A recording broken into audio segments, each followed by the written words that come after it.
All right, hello and welcome to another learning opportunity hosted by the Office of Strategic Partnerships, the Office of Diversity, Equity, and Inclusion, the Office of Multilingual Curriculum and Programs. I'm Ryan Villanueva. I use he, him pronouns. I'm a senior equity training specialist from the Office of Diversity, Equity, and Inclusion. And today I'm joined by my colleague from the Office of Multilingual Curriculum and Programs, Holly Goldenberg. And we'll be talking about advancing equity for multilingual students in our schools. So let's get into it. I'm going to kick it over to you, Holly, to introduce yourself. And if you can also answer this first question of giving us a snapshot of what your role and what your office plays in the district. Hi, everyone. My name is Holly Goldenberg, and I am a multilingual manager within the Office of Multilingual Curriculum and Programs. Being a multilingual manager, I am overseeing the English as a Second Language program at 45 schools within the school district. I have three learning networks 1, 2, and 3, that I work with, and I have counterparts who oversee the programs at other schools as well. So to answer the first question, the Office of Multilingual Curriculum and Programs, or OMCP as we call it, oversees the School District of Philadelphia's Language Instructional Education Programs, or the LIEP. We have three different programs: English as a Second Language, or ESL, Dual Language, and Newcomer Learning Academy, or the NLA, for eligible high school newcomers.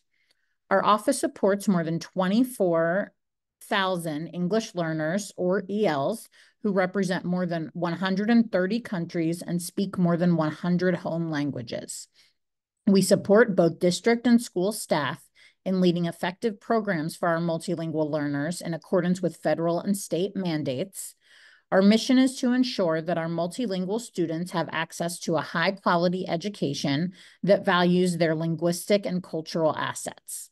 We do this through clear policy guidance, consistent advocacy, strong leadership, and close collaboration with all stakeholders. Well, thank you, Holly. Such an important role that your office plays in the district. My second question gets to policy, specifically Policy 138, which is the school district policy that advances equity for multilingual students. And it aligns with state and federal programs that support English language education for students. So my main question here for you is, why is it important that partner organizations who we're speaking to know about Policy 138? What are some key points? So first, about 1 in 5 students in the school district of Philadelphia are English learners, and that's more than 21% of our total district enrollment. The school district of Philadelphia's growing population of English learners reflects the growth that we are seeing both in our nation as a whole and in the city of Philadelphia, which is a certified welcoming city.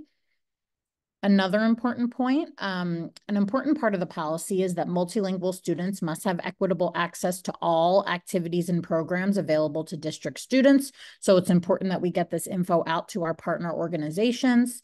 And then as the district's Policy 138 designee, OMCP, our office hosts an annual community meeting to share what the district is doing to uphold the components of the policy and also to receive community feedback on areas where we could improve.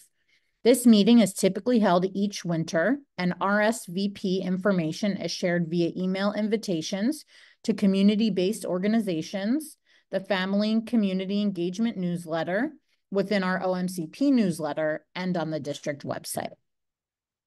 Great, yeah, and that's a great opportunity to learn more about what the policy is like, and also collaborate on some actions. The Office of Strategic Partnerships worked with both of our offices to develop a resource guide for our partner organizations to support that effort for more inclusivity for multilingual students and families. In some of the recent conversations with bilingual counseling assistants who work in schools, these bilingual counseling assistants identified a couple of important strategies from the resource guide. They pointed them out as like highlights, right? One was being trauma informed, and the other was including families. So, third question relates to aspects of being trauma informed. So, our multilingual student population is very diverse. It's very important that we recognize some immigrant and refugee families had to leave their homes, travel to Philadelphia under very traumatic circumstances. So, what's important for our partner organizations to recognize as they create inclusive spaces for students and families? This is really important. Thank you for asking this question. First off, and this is for all students, not just English learners, it's important to have norms and expectations for respect and inclusion. Should also be aware of refraining from asking about a student or family citizenship or immigration status. This is prohibited, and doing so is a violation of the Supreme Court case of Plyer versus Doe. It's important that partner organizations take the time to learn about the culture and background of the students and recognize that not all English learners face the same struggles and or share the same perspective. Even if they share a home primary language, lived in the same country, or were born in the United States. And then it's really important to create a safe and welcoming space where everyone is included and encouraged to share different aspects of their culture, traditions, etc. And then finally, it's important to adopt an asset-based lens or approach to this student population. Great. Thank you so much. And last question here for you. I think it would be great to talk about how we can enhance the connections and relationships with families. What do you think are important things for our partners to consider in including, engaging, and partnering with multilingual families? So one strategy that's listed within the Supporting Multilingual Learners Guidance for Partner Programs document is strategy number 8, include families. And here are a couple of important points within that strategy. So expressing inclusivity is really important. Programs should regularly express that connecting with families is a priority and make statements of inclusivity available online. During in-person events where families may attend, ensure welcome signs and messages of support are visible in multiple languages. Now, it's also really important to ensure materials are translated and that interpreters are used when needed. It's critical to ensure that all materials are translated into the languages spoken by families that have students in your program. Try to avoid utilizing students to interpret or translate important information when speaking to families. All schools have free access to Language Line, which is an interpretation service that can be used over the phone. You can ask a school staff member to call Language Line on your behalf if you have exhausted other options and don't have a trained bilingual staff member to interpret for you. And lastly, it's also appropriate to utilize visuals with families, including pictures, handouts, and videos, just to reinforce the things that you're trying to communicate. Great. Thank you so much. And there's so much more that we could talk about. We wanted to keep this video short.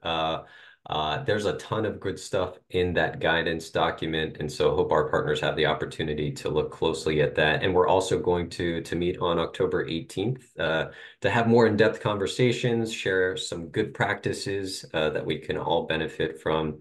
So I'll end by saying thank you, Holly, for joining me today. I hope that our partners gain a better understanding of how we can all work together to better support our multilingual communities. So thank you. Thank you.